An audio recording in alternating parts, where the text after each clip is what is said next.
Hi everybody, welcome back. It's been a little while since I've done anything.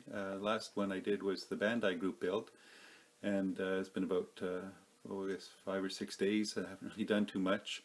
I just sort of had a bit of a setback since hearing about Chris Cortell's passing. Haven't really been motivated too much. It's been kind of overwhelming. It's kind of a shock to see that he's gone, and he'll be missed. He was a big influence on my model building abilities with the teaching in his with his craft acrylic paints. I really learned a lot from him, and appreciated his input and his helpful videos over the years.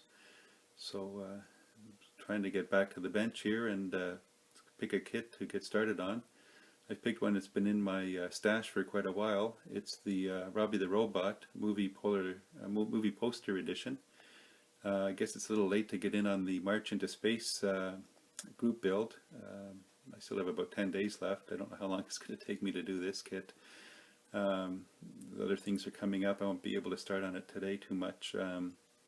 But hopefully in the next few days I'll start poking at it and get me back in the groove again.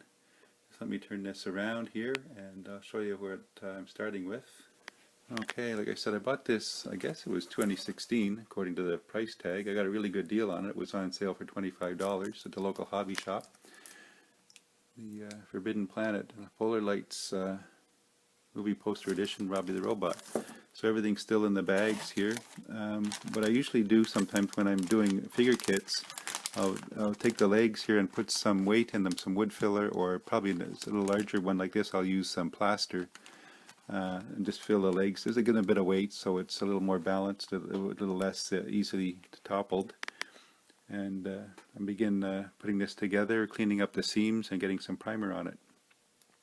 That's the only problem with these figure kits. There's a lot of seam work, but I'm looking forward to doing the painting on it. So stay tuned for further updates.